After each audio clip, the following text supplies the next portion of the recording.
কুষ্টিয়ার খোকসায় মাইক্রোবাসের ধাক্কায় 4 স্কুল ছাত্রের মর্মান্তিক মৃত্যু হয়েছে। এ দুর্ঘটনায় গুরুতর আহত হয়েছেন আরও এক শিক্ষার্থী।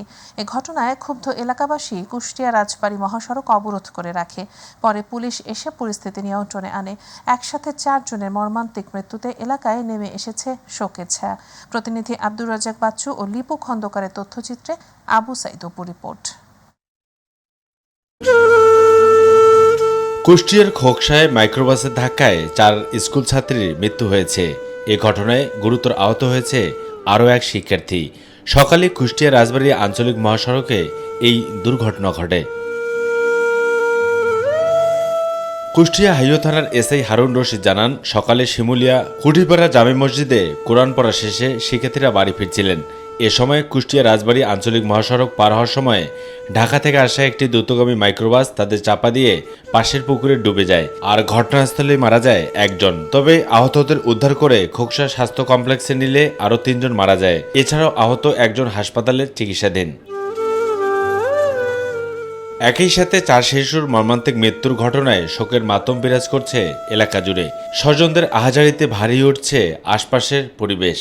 ঢাকা ফেরত একটা হাইস গাড়ি তাকে পিছন থেকে ধাক্কা দিয়ে 4 জনকে মারি ফেলাইছে। কোরআনপুরে আসার পথে তারা আগের সাইড দিয়ে তারা আসতেছিল, পরে অন্য সাইড থেকে একটা মাইক্রো আসতেছিল, আসে হঠাৎ করে আসে মাইক্রো এসে পিছন থেকে মারছে। 4টা বাচ্চায় মারা যায়, একটা বাচ্চা হচ্ছে কুষ্টিয়া মেডিকেলে আছে।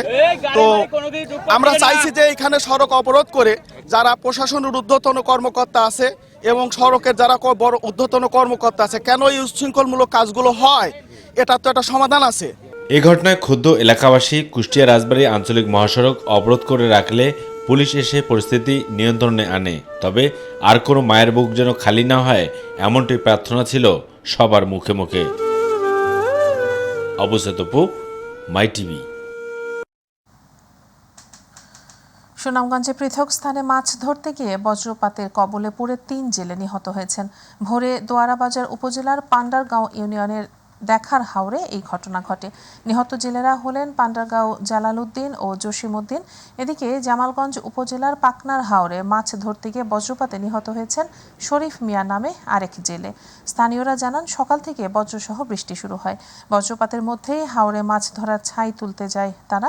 বৃষ্টির সাথে বজ্রপাত শুরু হলে হঠাৎই ঘটনাস্থলে তাদের মৃত্যু হয়। উজানের ঢলে তিস্তার পানি আরও বেড়েছে। নদীর পানি প্রবাহ বেড়ে বিপদসীমার 2 সেন্টিমিটার ওপর দিয়ে প্রবাহিত হচ্ছে।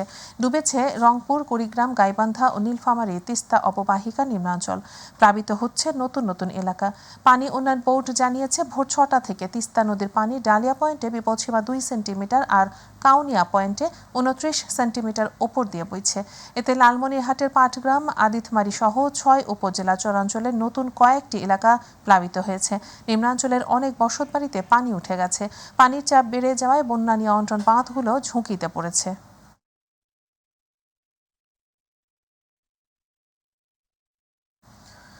ইন্টার্ন চিকিৎসক ও শিক্ষার্থীদের দাবির চাপের মুখে পদত্যাগ করেছেন বরিশালের শেরেবাংলা মেডিকেল কলেজ হাসপাতালের পরিচালক ডাক্তার HM সাইফুল ইসলাম। সকালে হাসপাতালের পরিচালকের কার্যালয়ের সামনে 1 দফা দাবিতে কর্মবিরতি করে বিক্ষোভ করছে শেরেবাংলা মেডিকেল কলেজ হাসপাতালের ইন্টার্ন চিকিৎসক ও শিক্ষার্থীরা। এর ভিত্তিতে পরে পদত্যাগ করেন হাসপাতালের পরিচালক। এদিকে পরিচালক পদত্যাগ করার আগে হাসপাতালের পরিচালকের কক্ষে সেনাবাহিনীর কর্মকর্তা, পরিচালক, জেলা প্রশাসন, পুলিশ প্রশাসনের সভা হয়েছে। পরিচালক জানান, আপাতত দায়িত্ব থেকে অব্যাহতি দিয়েছেন তিনি। স্বেচ্ছায় সজ্ঞানে অর্থ হাসপাতালের পরিচালনার দায়িত্ব থেকে বিরত আছি। অবিলম্বে আমার দায়িত্ব হস্তান্তর করার ব্যবস্থা গ্রহণ করার জন্য অনুরোধ করছি। যারা আছেন তাদের সকলের দাবির ঐক্যমত্যের ভিত্তিতে আমাদের পরিচালক স্যার আজকে থেকে আমাদের এখান থেকে চলে যাচ্ছেন। আমরা চাই যে একজন ভালো যোগ্য কেউ এখানে আসুক, এবং আমাদের অনুরোধ সরকারের কাছে, মিনিস্ট্রির কাছে আমাদের অনুরোধ, এখানে একজন সেনাবাহিনীর যোগ্য কাউকে যেন এখানে দেওয়া হয়। একটি মহান আদর্শের উপর ভিত্তি করে আমাদের দেশে মুক্তিযুদ্ধ হয়েছে উল্লেখ করে প্রধান বিচারপতি ডক্টর সৈয়দ রেফাত আহমেদ বলেছেন, দেশের সকল স্তরে সামাজিক সাম্য, ন্যায় বিচার ও আইনের শাসন নিশ্চিত করা জুলাই আগস্ট মাসে গণ অভ্যুত্থান হয়েছিল। একটি ন্যায়ভিত্তিক শোষণমুক্ত সমাজ গঠন এবং সমাজের সর্বস্তরে সামাজিক ন্যায় বিচার প্রতিষ্ঠার জন্য আইনের শাসনের কোনো বিকল্প নেই। দুপুরে জেলা আইনজীবী সমিতি ভবনে ফরিদপুর জেলা আইনজীবী সমিতির উদ্যোগে প্রধান বিচারপতি ডক্টর সৈয়দ রেফাত আহমেদকে দেয়া সংবর্ধনা প্রদান অনুষ্ঠানে তিনি এসব কথা বলেন।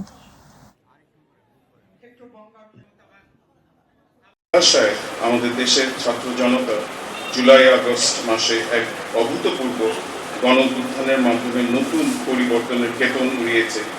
তার লক্ষ্য ছিল দেশে সকল স্তরে সামাজিক সাম্য, ন্যায় বিচার ও আইনের শাসন নিশ্চিত করা। এই কথা অনস্বীকার্য যে একটি ন্যায়ভিত্তিক শোষণহীন সমাজ গঠন এবং সমাজের সর্বস্তরে সামাজিক ন্যায় বিচার প্রতিষ্ঠার জন্য আইনের শাসনের কোনো বিকল্প নেই। ৭৪ দিন পর আজ খুলেছে রংপুরের বেগম রোকেয়া বিশ্ববিদ্যালয়। ছাত্র জনতা অভ্যুত্থানের মাধ্যমে পাওয়া নতুন বাংলাদেশে শহীদ আবু সাঈদের এ বিশ্ববিদ্যালয় পেয়েছে নতুন উপাচার্য। গত 18 সেপ্টেম্বর উপাচার্য হিসেবে নিয়োগ পান ঢাকা বিশ্ববিদ্যালয় ফলিত ও গণিত বিভাগের অধ্যাপক ডক্টর মোহাম্মদ শওকত আলী। শিক্ষকরা বলছেন, শিক্ষক ও শিক্ষার্থীদের মধ্যে সম্পর্কের অবনতি কাটিয়ে ওঠা বড় চ্যালেঞ্জ। রংপুর থেকে মাহমুদুল হাসানের তথ্যচিত্রে আতিকুর রহমান তিতাসের রিপোর্ট। গত 16 জুলাই বৈষম্য বিরোধী ছাত্র আন্দোলনে শহীদ হন বেগম রোকেয়া বিশ্ববিদ্যালয়ের মেধাবী শিক্ষার্থী আবু সাঈদ। আন্দোলন রূপ নেয় গণ অভ্যুত্থানে। এরপর 17 জুলাই অনির্দিষ্টকালের জন্য বিশ্ববিদ্যালয় বন্ধ ঘোষণা করে প্রশাসন। উপাচার্য সহ বিভিন্ন প্রশাসনিক পদ থেকে পদত্যাগ করেন প্রায় অর্ধশতাধিক শিক্ষক কর্মকর্তা। অবশেষে গত 18 সেপ্টেম্বরে ঢাকা বিশ্ববিদ্যালয়ের ফলিত ও গণিত বিভাগের অধ্যাপক ডক্টর মোহাম্মদ শওকত আলী উপাচার্য হিসেবে যোগদানের পর ৭৪ দিনের মাথায় আজ খুলেছে বেগম রোকেয়া বিশ্ববিদ্যালয়। শিক্ষকরা বলছেন, টানাপোড়েনের মধ্য দিয়ে চলছে এই বিশ্ববিদ্যালয়। শিক্ষক ও শিক্ষার্থীদের মধ্যে যে সম্পর্কের অবনতি হয়েছে সেটি কাটিয়ে ওঠাই এখন সবচেয়ে বড় চ্যালেঞ্জ। উপাচার্য যদি যোগ্য মানুষকে দিয়ে এই বিশ্ববিদ্যালয়কে পরিচালনা করবার চেষ্টা করেন, তাহলে নিশ্চয়ই যে প্রত্যাশার বাংলাদেশ আমরা চিন্তা করছি, যে প্রত্যাশার বেগম রোকেয়া বিশ্ববিদ্যালয় কল্পনা করছি, সেই প্রত্যাশিত বেগম রোকেয়া বিশ্ববিদ্যালয় হয়তো কল্পনা করা সম্ভব। বিশ্ববিদ্যালয়ের নতুন উপাচার্যের কাছে শিক্ষার্থীদের প্রত্যাশা, বিগত সময়ের ভিসিদের মধ্যে যে দলীয়করণের প্রবণতা ছিল তা ভেঙে নতুন করে এই বিশ্ববিদ্যালয়কে এগিয়ে নেয়া। শিক্ষকদের মধ্যে যে দলীয়করণের যে ব্যাপারটা আছে সেটা ভেঙে ফেলে শুধুমাত্র তাদের কাজটাই যেন হয় যে শিক্ষার্থীদের শিক্ষা দেওয়া এবং নিজেদের রিসার্চ করা। বিশ্ববিদ্যালয়ের প্রশাসন, ভিসি এবং সবাইকে যেন একত্রবদ্ধ হয়ে যেন কাজ করে, এই প্রত্যাশাই আমাদের। সেশন জট যেটা হচ্ছে এই কিছুদিনের মধ্যে তৈরি হয়েছে, এটা হচ্ছে মানে সমাধান হবে, আর ক্যাম্পাসে সুষ্ঠু পরিবেশ। উত্তরের এই বিদ্যাপীঠটিকে একটি আবাসিক বিশ্ববিদ্যালয়ে রূপান্তর সহ শিক্ষক, শিক্ষার্থী, ভিসি, প্রশাসন সকলের ঐক্যবদ্ধ প্রচেষ্টায় এগিয়ে নিতে একসাথে কাজ করবে, এমনটাই প্রত্যাশা শিক্ষার্থীদের। নতুন ভিসির কাছে আমরা আশাবাদী, শিক্ষার্থীদের যে দাবি দেওয়া যে চাহিদা আছে উনি ওগুলো পূরণ করবেন। আমরা চাই রাজনীতি মুক্ত একটা ক্যাম্পাস। আমরা চাই যে আমাদের ইউনিভার্সিটিটা একটা সম্পূর্ণরূপে আবাসিক ইউনিভার্সিটি হোক। বিশ্ববিদ্যালয়ের একাডেমিক কার্যক্রম সুষ্ঠুভাবে পরিচালনার পাশাপাশি বিশ্ববিদ্যালয়ের শিক্ষা ও গবেষণার ভালো পরিবেশ তৈরির প্রত্যাশা নবনিযুক্ত উপাচার্যের। এই বিশ্ববিদ্যালয়ের শিক্ষা এবং গবেষণা যাতে সবাই ভালো একটা পরিবেশ পায়, সেই পরিবেশ গড়ে তোলার জন্য আমরা চেষ্টা করে যাব ইনশাআল্লাহ। আতিকুর রহমান তিতাস, মাই টিভি। রংপুর জেলা প্রশাসক রবিউল ফয়সাল বলেছেন, বৈষম্য বিরোধী ছাত্র আন্দোলনে হত্যাকাণ্ডের সাথে যারাই জড়িত ছিল তাদের বিচারের আওতায় আনতে সর্বাত্মক সহযোগিতা করবে জেলা প্রশাসন। দুপুরে রংপুরের পীরগঞ্জের সানেরহাট বড় পাহাড়পুর গ্রামে বৈষম্য বিরোধী ছাত্র আন্দোলনে পুলিশের গুলিতে নিহত শহীদ সোহাগের পরিবারের খোঁজ খবর নেয়ার পর নিহতের কবর জিয়ারত শেষে একথা বলেন তিনি। এ সময় পীরগঞ্জ উপজেলা নির্বাহী কর্মকর্তা ইকবাল হাসান, উপজেলা সহকারী কমিশনার ভূমি তকি ফয়সাল তালুকদার সহ আরও অনেকে উপস্থিত ছিলেন। আমাদের জেলা প্রশাসন রংপুর আমরা সর্বসময় এই শহীদদের যে পরিবার তাদের পাশে আমরা আছি। আর যে বিষয়টা উঠে এসছে যে সকল পরিবার মামলা করতে পারেনি বা কোনো কারণে মামলা হয় নাই, সেইগুলোর বিষয়ে আমরা আমাদের জেলা আইন শৃঙ্খলা কমিটির মিটিং আছে, সভা আছে, আপনারা জানেন। সেই সভায় এই বিষয়গুলো আমরা সামনেবার আলোচনা করব। বিএনপি সিনিয়র যুগ্ম মহাসচিব রুহুল কবির রিজভী আহমেদ বলেছেন, যারা শেখ হাসিনাকে আশ্রয় দিচ্ছেন তারা যদি তার কথা শুনে বাংলাদেশে অস্থিতিশীলতা তৈরির চেষ্টা করেন তাহলে ফলাফল ভালো হবে না। সকালে রাজশাহীর ভুবন মোহন পার্কে আমরা বিএনপি পরিবার শহীদ পরিবারের সাথে সাক্ষাৎ ও সমাবেশে তিনি একথা বলেন। তিনি আরও বলেন, ডক্টর ইউনূসের অন্তর্বর্তীকালীন সরকারে ফ্যাসিবাদের দোসর রেখে সংস্কার সফল হবে না। এই বিষয়টি ডক্টর ইউনূসকে স্মরণ রাখার পরামর্শ দেন বিএনপির এই নেতা। মুখ্যমন্ত্রী কালকে বলেছেন যে ভারতকে বাদ দিয়ে বাংলাদেশ স্থিতিশীল হবে না। আপনারা কিসের আলামত দিচ্ছেন? এগুলো কি কথা বলছেন? বাংলাদেশের মানুষ তারা অদম্য সাহসী এবং বীরের জাতি। এরা কিভাবে নিজের দেশকে পরিচালনা করবে, কাকে নির্বাচিত করবে, সেই অধিকারটুকু তারা জানে, সেই অধিকারে তারা বিশ্বাসী। বাংলাদেশ থেকে চতুর্থ মেয়াদে 123 জন নাগরিককে ফেরত পাঠানো হয়েছে মিয়ানমারে। মিয়ানমারের অভ্যন্তরে সংঘাত চলাকালীন প্রাণ বাঁচাতে তারা বাংলাদেশে পালিয়ে আশ্রয় নিয়েছিল। আশ্রয় নেওয়া এদের মধ্যে রয়েছে 115 জন মিয়ানমারের সীমান্তরক্ষী বাহিনী বিজিপি এবং 8 সেনা সদস্য। অপরদিকে সেখান থেকে কারাভোগ শেষে দেশে ফিরে এসেছে 85 বাংলাদেশি। দুপুরে কক্সবাজার শহরের নুনিয়ারছড়ার BIWTA ঘাটে তাদের হস্তান্তর করা হয়। হস্তান্তর প্রক্রিয়ার সময় দুই দেশের প্রতিনিধি ও কর্মকর্তা সহ বিজিবি, পুলিশ, কোস্টগার্ড, জেলা প্রশাসনের ঊর্ধ্বতন কর্মকর্তা ও পররাষ্ট্র মন্ত্রণালয়ের কর্মকর্তারা উপস্থিত ছিলেন।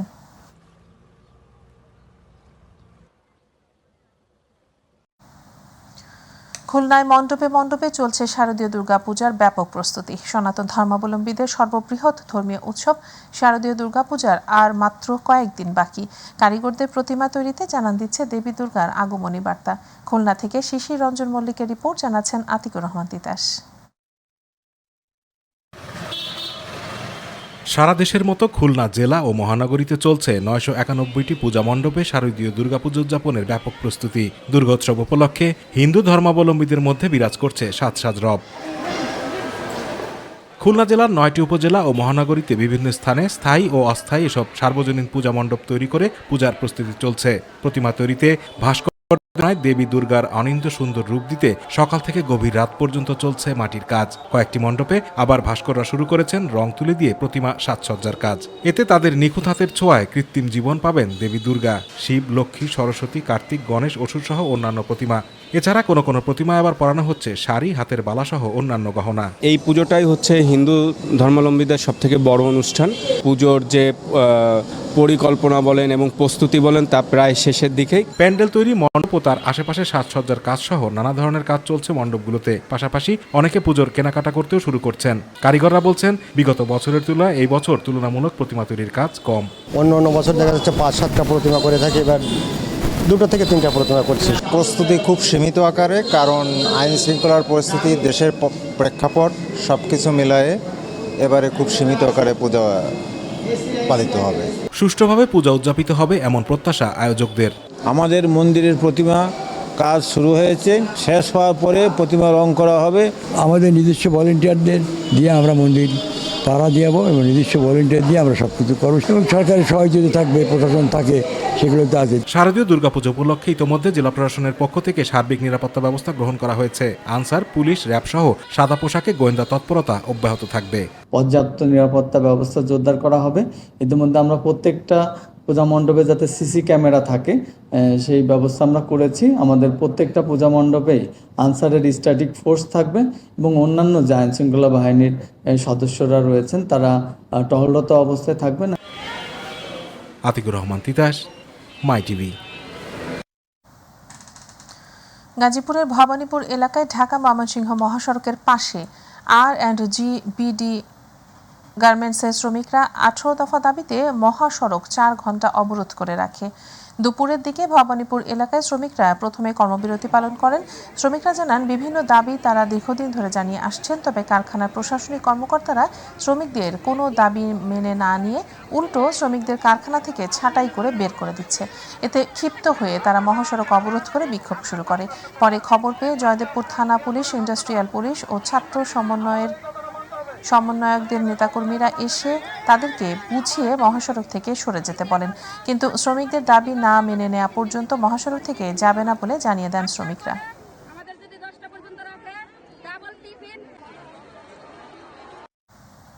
এবার শারমিন কার centre Chittagong bulletin.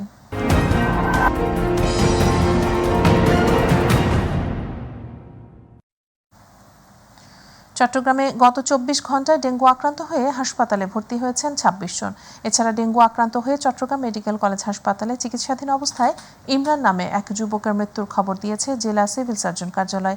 Civil surgeon কার্যালয় সূত্রে জানা গেছে, ডেঙ্গু আক্রান্ত 26 জন নগরীর বিভিন্ন সরকারি হাসপাতালগুলোতে ভর্তি হয়েছেন। এ নিয়ে চলতি সেপ্টেম্বর মাসে ডেঙ্গু আক্রান্ত হয়ে হাসপাতালে ভর্তির সংখ্যা 787 জন। চট্টগ্রামে ডেঙ্গুতে আক্রান্ত হয়ে 15 জনের মৃত্যু হয়েছে।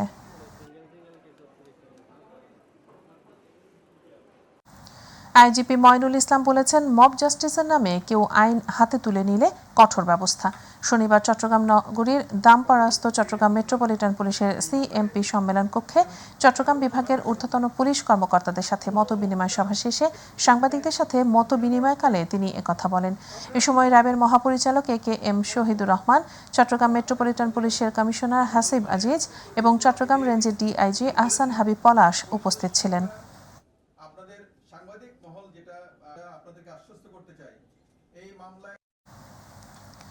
রাঙ্গামাটির সাজেক এলাকাতে পাহাড়ি ও বাঙালি হতদরিদ্র 5 শতাধিক পরিবারের মাঝে চিকিৎসা সেবা ও ঔষধ বিতরণ করেছে বাংলাদেশ সেনাবাহিনী বাঘাইহাট জোন।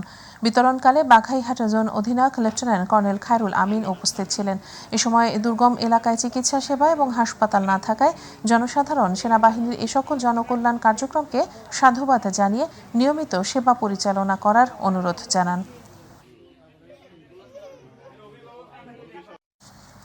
হার্টের সুস্থতা ও কার্ডিওভাস্কুলার রোগ সম্পর্কে জনমনে সচেতনতা বৃদ্ধি করতে চট্টগ্রামে ইউজ হার্ট ফর অ্যাকশন এই প্রতিপাদ্যকে সামনে রেখে বিশ্ব হার্ট দিবস উদযাপন করল এভারকেয়ার হসপিটাল। দুপুরে এক বিশেষ আলোচনা সভা এবং ম্যারাথন ও সাইক্লোথনের আয়োজন করা হয়। এ সময় বক্তব্য রাখেন এভারকেয়ার হসপিটালের চট্টগ্রামের সিওও সামির সিং, কার্ডিওলজি বিভাগের সিনিয়র কনসালটেন্ট অধ্যাপক ডাক্তার শেখ মোহাম্মদ হাসান মামুন এবং ডাক্তার জহিরুদ্দিন মাহমুদ ইলিয়াস ও ডাক্তার তারেক বিন আব্দুর রশিদ।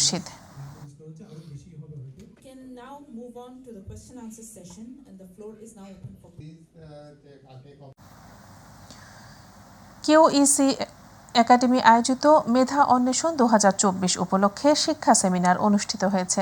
দুপুরে চট্টগ্রাম ইঞ্জিনিয়ার ইনস্টিটিউশনের হল রুমে কিউইসি একাডেমির প্রতিষ্ঠাতা ও পরিচালক লুৎফুন নাহার আনিকা সঞ্চালনায় প্রধান অতিথি ছিলেন ইস্ট ডেল্টা ইউনিভার্সিটি ও ইস্ট ডেল্টা ইন্টারন্যাশনাল স্কুলের প্রতিষ্ঠাতা ও ভাইস চেয়ারম্যান সাইদ আল নোমান।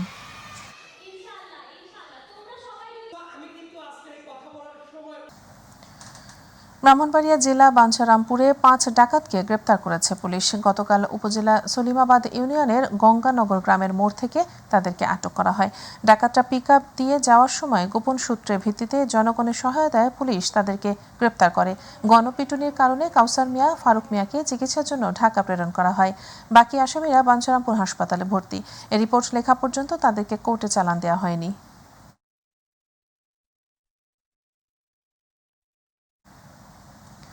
দিনাজপুরের বিরল উপজেলার রামচন্দ্রপুর সীমান্ত এলাকা থেকে ভারতে অনুপ্রবেশের সময় 5 জনকে আটক করেছে বিজিবি। এর মধ্যে 2 জন শিশুও রয়েছে। 42 বিজিবির অধীনস্থ রামচন্দ্রপুর বিওপির দায়িত্বপূর্ণ এলাকায় সীমান্তে বাংলাদেশের অভ্যন্তরে মৌচুষা গ্রামের দীপাপাড়া নামক স্থান থেকে 5 জন বাংলাদেশি নাগরিক বাংলাদেশ থেকে ভারতে অবৈধভাবে সীমান্ত পারাপারের দায়ে আটক করে। আটককৃতদের দিনাজপুর জেলার বিরল থানায় হস্তান্তরের কার্যক্রম প্রক্রিয়াধীন। বিরল থানার ভারপ্রাপ্ত কর্মকর্তা আব্দুল সবুর জানান, উপজেলার রামচন্দ্রপুর সীমান্ত এলাকা থেকে 2 শিশুসহ 5 জনকে আটক করে থানায় সুপর্দ করেছে বিজিবি। বেনাপোল পোর্ট থানার সাদিপুর সীমান্ত থেকে একটি পিস্তল ও 3 রাউন্ড গুলি উদ্ধার করেছে বেনাপোল চেকপোস্ট আইসিপি বিজিবি ক্যাম্পের সদস্যরা। শনিবার এই পিস্তল ও গুলি উদ্ধার করা হয়। যশোর ব্যাটালিয়ন 49 বিজিবির অধিনায়ক লেফটেন্যান্ট কর্নেল সাইফুল্লাহ সিদ্দিকী জানান, গোপন সংবাদের ভিত্তিতে জানা যায় অস্ত্র ব্যবসায়ীরা সাদিপুর মাঠপাড়া পাকা রাস্তা এলাকায় অস্ত্র কেনাবেচা করছে। এমন সংবাদের ভিত্তিতে বিজিবির একটি দল সেখানে অভিযান চালিয়ে অস্ত্রের চালানটি উদ্ধার করেন। এ সময় বিজিবির উপস্থিতি টের পেয়ে অস্ত্র ব্যবসায়ীরা পালিয়ে যায়।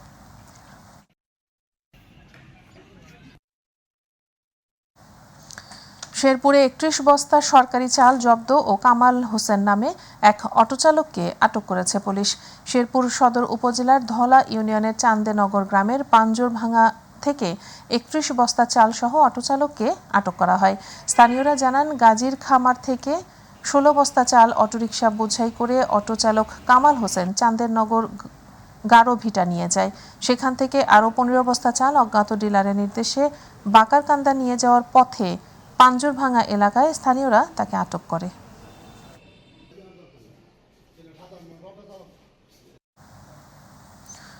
ঢাকার ধামরায়ে ৫ আগস্ট সরকার পতনের পর থানায় ভাঙচুর, পুলিশের গাড়ি আগুন দিয়ে পোড়ানো এবং থানার সরকারি বেসরকারি অস্ত্র লুট ও চুরির ঘটনায় অজ্ঞাতনামা ৫,০০০ জনের নামে মামলা দায়ের করা হয়েছে। শনিবার ধামরাই থানার উপপরিদর্শক এসআই নিরস্ত্র নাসির আহমেদ বাদী হয়ে এ মামলা দায়ের করেন। এজাহারে বলা হয়, কিছু দুষ্কৃতিকারীরা খারাপ উদ্দেশ্যে মারাত্মক দেশীয় অস্ত্রশস্ত্রে সজ্জিত হয়ে দাঙ্গা সৃষ্টি করে সরকারি প্রতিষ্ঠান ধামরাই থানার ভবন, অফিসার ইনচার্জের বাসভবন, অফিসার ও ফোর্স এর ব্যারাকে অনধিকার প্রবেশ করে সরকারি মালামাল, অস্ত্র ও গোলাবারুদ সহ নথিপত্র ভাঙচুর, লুণ্ঠন, অগ্নিসংযোগ করে ক্ষতি সাধন করে পুলিশ সদস্যদের হত্যার উদ্দেশ্যে স্বেচ্ছাকৃত গুরুতর আঘাত করে এবং ত্রাসের সৃষ্টি করে। এতে প্রায় ১৬ কোটি টাকার ক্ষতি সাধন হয়। এ সময় প্রায় ৪ কোটি টাকা চুরি হয়।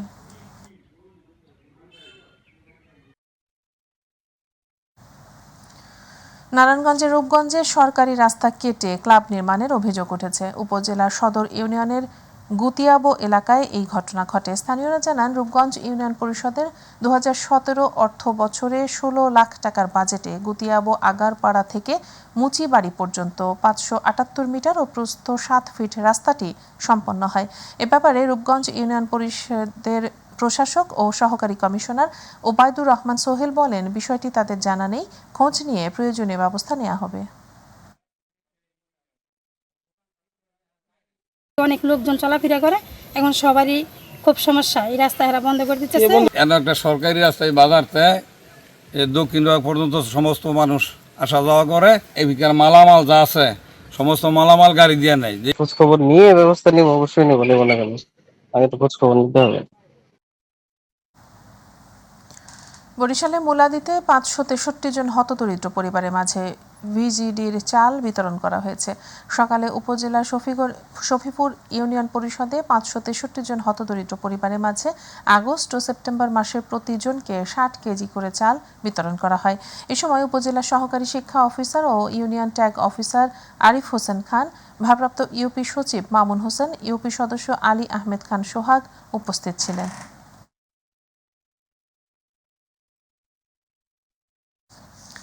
কুড়িগ্রামে বিশ্ব শিশু দিবস ও শিশু অধিকার সপ্তাহ এর উদ্বোধনী ও পুরস্কার বিতরণ অনুষ্ঠান অনুষ্ঠিত হয়েছে।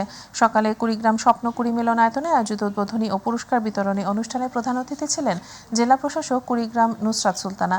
বিশেষ অতিথি ছিলেন জেলা প্রশাসক সার্বিক উত্তম কুমার, মঞ্জুরুল কাদির, জেলা শিশু বিষয়ক কর্মকর্তা।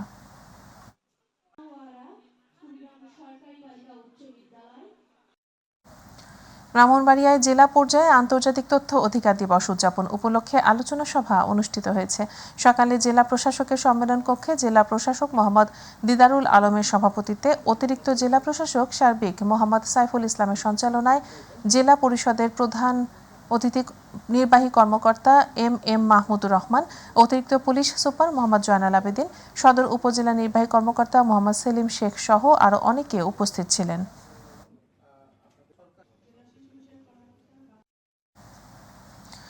নেত্রকোনায় ২৯ সেপ্টেম্বর থেকে ৭ অক্টোবর পর্যন্ত বিশ্ব শিশু অধিকার দিবস ও শিশু অধিকার সপ্তাহ ২০২৪ উদ্বোধন করা হয়েছে।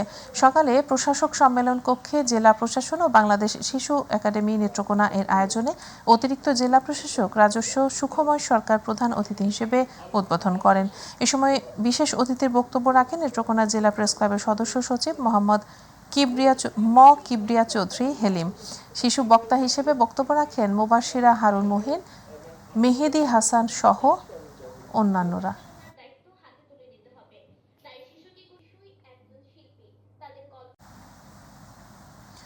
শিশু অধিকার সপ্তাহ উপলক্ষে কক্সবাজারে জেলা প্রশাসন ও জেলা শিশু একাডেমির যৌথ উদ্যোগে আলোচনা সভা ও সাংস্কৃতিক অনুষ্ঠান অনুষ্ঠিত হয়েছে। জেলা শিশু একাডেমি মিলনায়তনে জেলা শিশু বিষয়ক কর্মকর্তা আহসানুল হকের সভাপতিত্বে অনুষ্ঠিত আলোচনা সভায় প্রধান অতিথি ছিলেন জেলা প্রশাসক মোহাম্মদ সালাহউদ্দিন।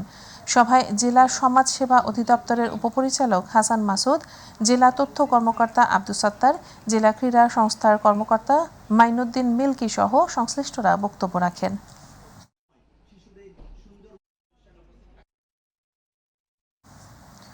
ভোলায় বিশ্ব শিশু দিবস ও শিশু অধিকার সপ্তাহ উদ্বোধন করা হয়েছে। সকালে জেলা প্রশাসন ও জেলা শিশু একাডেমির আয়োজনে এই দিবসটি উপলক্ষে জেলা প্রশাসকের মিলনায়তনে আলোচনা সভা ও সাংস্কৃতিক অনুষ্ঠান অনুষ্ঠিত হয়। এতে প্রধান অতিথি থেকে উদ্বোধন করেন নবাগত জেলা প্রশাসক মোহাম্মদ আজাদ জাহান। অতিরিক্ত জেলা প্রশাসক মোহাম্মদ মঞ্জুর হোসেনের সভাপতিত্বে অনুষ্ঠানে স্বাগত বক্তব্য রাখেন ভোলা জেলা শিশু বিষয়ক কর্মকর্তা আখতার হোসেন। খাবার দিয়েছে রাজামশাই তো চিনি দিয়ে রান্না করলে তুমি কি মাংস চিনি দিয়ে রান্না করলে খাওয়া